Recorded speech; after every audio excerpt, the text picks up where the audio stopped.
Santa Teresa de Jesus. Livro da Vida, ou Autobiografia.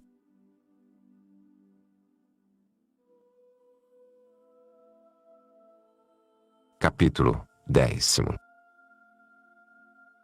Começa a declarar as mercês que o Senhor lhe fazia na oração. Como nos podemos ajudar e muito que importa que entendamos as mercês que o Senhor nos faz. Pede a quem envia esta relação da sua vida que fique no segredo o que escrever daqui em diante, já que lhe mandam declarar em pormenor as mercês que lhe faz o Senhor.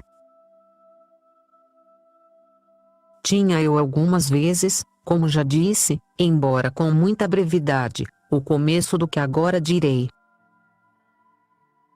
Acontecia-me, nesta representação que eu me fazia de me pôr ao pé de Cristo, da qual já falei e até algumas vezes lendo, vir-me a deshoras um tal sentimento da presença de Deus, que de nenhuma maneira podia duvidar que estivesse dentro de mim e eu toda engolfada nele.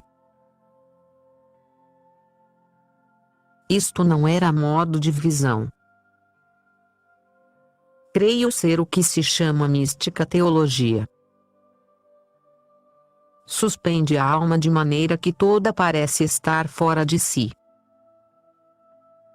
Ama a vontade, a memória, segundo julgo, está quase perdida, o entendimento não discorre, a meu parecer, mas não se perde, no entanto, como digo, não trabalha, senão que está como que espantado do muito que alcança, porque quer Deus entenda, que daquilo que Sua Majestade lhe representa, nenhuma coisa entende. Primeiro tinha tido muito de contínuo uma ternura que, em parte, algo dela, ao que me parece, se pode procurar. É um regalo que nem é de todo bem sensível, nem é bem espiritual. Tudo é dado por Deus. Mas penso que para isto podemos contribuir muito, considerando nossa baixeza e a ingratidão que temos para com Deus, o muito que fez por nós, sua paixão com tão graves dores, sua vida tão atormentada, e deleitando-nos de ver suas obras, sua grandeza, o quanto nos ama e outras muitas coisas em que tropeça muitas vezes quem com cuidado quer aproveitar, embora não ande com muita advertência. Se, a par disto, há algum amor, regala-se a alma, enternece-se o coração, vêm as lágrimas.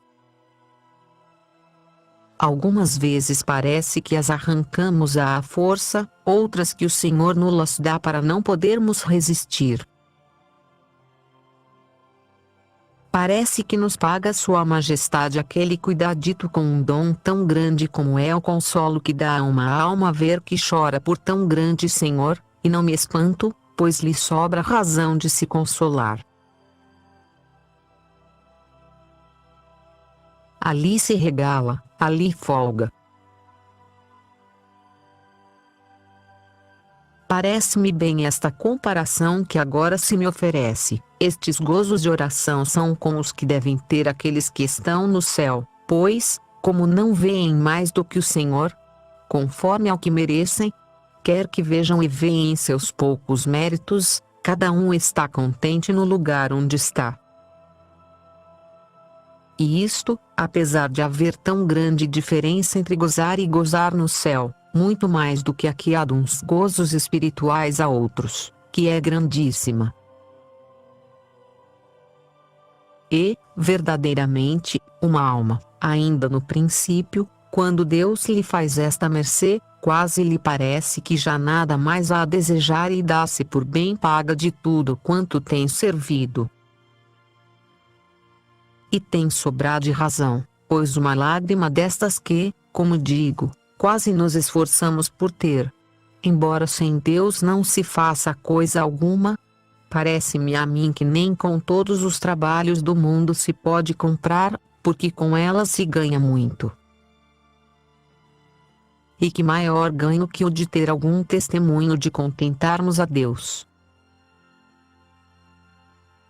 Assim, quem aqui chegar, louve-o muito, reconheça-se por muito devedor, porque já parece que o Senhor o quer para sua casa e escolhido de seu reino, se não volta atrás. Não se preocupe de umas humildades que há, das quais penso tratar. Que lhes parece humildade não entender que o Senhor lhes vai dando dons.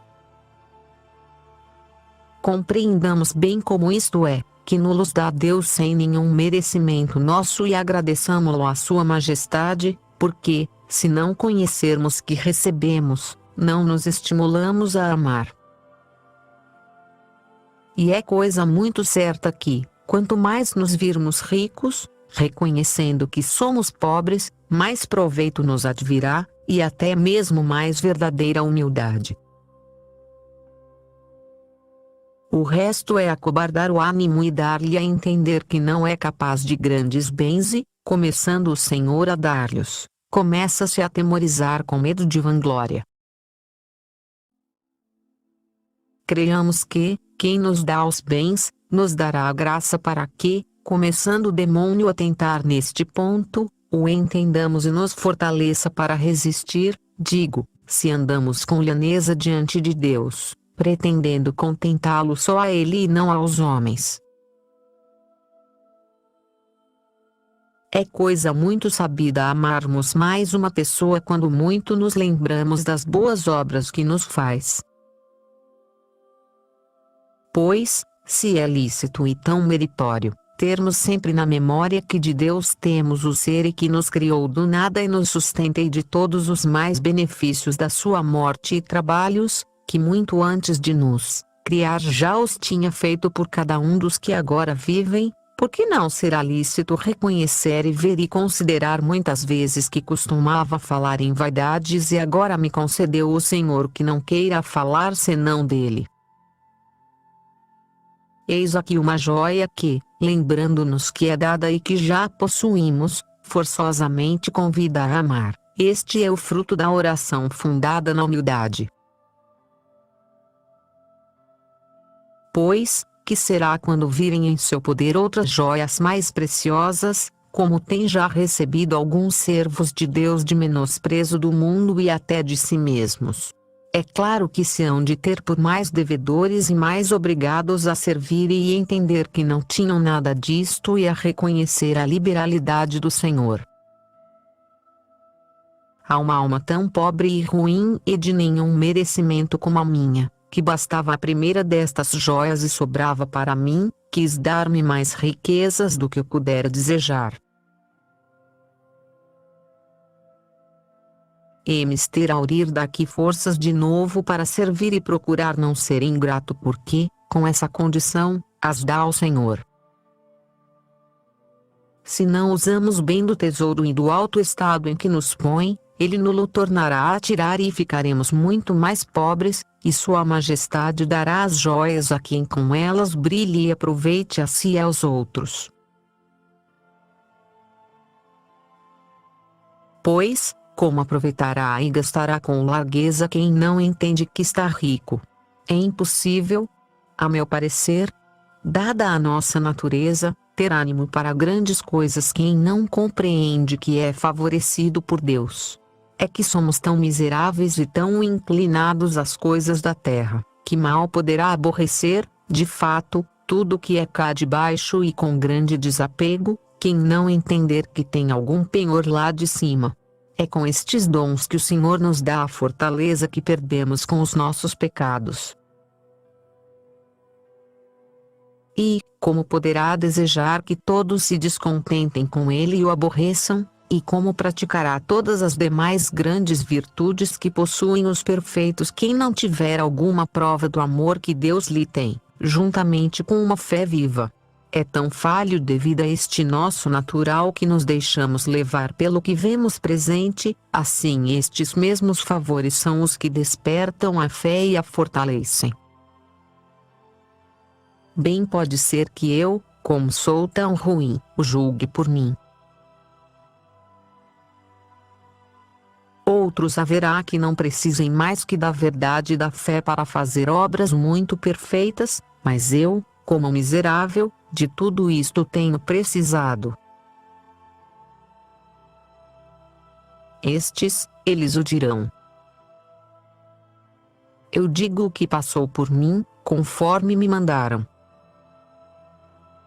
Se não estiver bem, rasgá-lo-á aquele a quem isto envio, melhor do que eu, saberá entender o que vai mal. A este suplico, por amor do Senhor, que o que até aqui tenho dito da minha ruim vida e pecados, o publique. Desde já lhe dou licença, e a todos os meus confessores, que também o é aquele para quem isto vai. E se quiserem, já em minha vida, para que não se engane mais o mundo, pois pensa que há algum bem em mim. E certo, com verdade digo, pelo que agora entendo de mim, dar-me-á grande consolo. Para o que de aqui em diante disser, não a dou, nem quero, se a alguém o mostrarem, digam quem é, por quem isto passou, nem quem o escreveu. Por isso não me nomeio, nem a ninguém, mas escreverei tudo o melhor que puder para não ser conhecida. E isto, peço-o por amor de Deus. Bastam pessoas tão letradas e graves para autorizar alguma coisa boa, se o Senhor me der graça para dizer, porque, se o for, será sua e não minha, pois eu, nem tenho letras, nem boa vida, e não sou ajudada por letrado nem por pessoa alguma. Só os que me mandaram escrever sabem que o escrevo, e ao presente não estão aqui. É quase furtando o tempo e com pena, porque me estorva de tecer, e estou em casa pobre e com muitas ocupações. Ainda assim, se o Senhor me tivesse dado mais habilidade e memória, eu poder-me aproveitar do que tenho ouvido ou lido, mas é pouquíssima que tenho. Se, pois, algo de bom eu disser, é que o Senhor o quererá para algum bem, o que for mal será meu e vossa mercê o tirará. Para uma e outra coisa nenhum proveito tenho dizer o meu nome. Em vida, está claro que se não há de dizer o bem, depois de morta, não há para quê, a não ser para perder a autoridade o bem e não se lhe dar nenhum crédito, por ser dito de pessoa tão baixa e tão ruim. E por pensar que vossa mercê fará isto por amor do Senhor lhe peço e os demais que o hão de ver, escrevo com liberdade, de outro modo teria grande escrúpulo, menos de dizer meus pecados que, para isto não tenho nenhum. No mais, basta ser mulher para me caírem as asas, quanto mais mulher e ruim. E, assim, tudo que for mais do que dizer simplesmente a história da minha vida, tome-o vossa mercê só para si.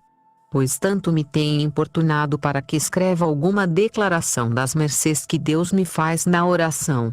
Se for conforme as verdades da nossa santa fé católica. E se não, vossa mercê queime-o logo, que a isto me sujeito. Direi, pois, o que se passa em mim para que, sendo conforme a isto, lhe possa ser de algum proveito e, se não for, desenganará a minha alma para que não ganhe o demônio onde me parece que ganho eu. Bem sabe o Senhor, como depois direi, que sempre tenho procurado buscar quem me ilumine. Por mais claramente que eu queira dizer estas coisas de oração, será bem escuro para quem não tiver experiência. Alguns impedimentos direi que, a meu entender, não deixam ir adiante neste caminho, e outras coisas em que há perigo, e do que o Senhor me tem ensinado por experiência, e que depois tratei com grandes letrados e pessoas espirituais de há muitos anos. E vem que em só 27 anos, que há que tem oração, e apesar de andar em tantos tropeços e tão mal este caminho, me tem dado sua majestade a experiência como a outros em 47 e em 37, que têm caminhado por ele com penitência e grande virtude. Seja bendito por tudo e sirva-se de mim, por quem é sua majestade, que bem sabe o meu senhor que não pretendo outra coisa nisto, senão que seja louvado e engrandecido um pouquinho por se ver que, em um muladar tão sujo e de mau odor, se fizesse horto de tão suaves flores. Praza a sua majestade, que por minha culpa, não as torne eu a arrancar e volte a ser o que era. Isto peço, por amor do Senhor, que o peça vossa mercê, pois sabe quem eu sou com mais clareza do que me deixou aqui dizer.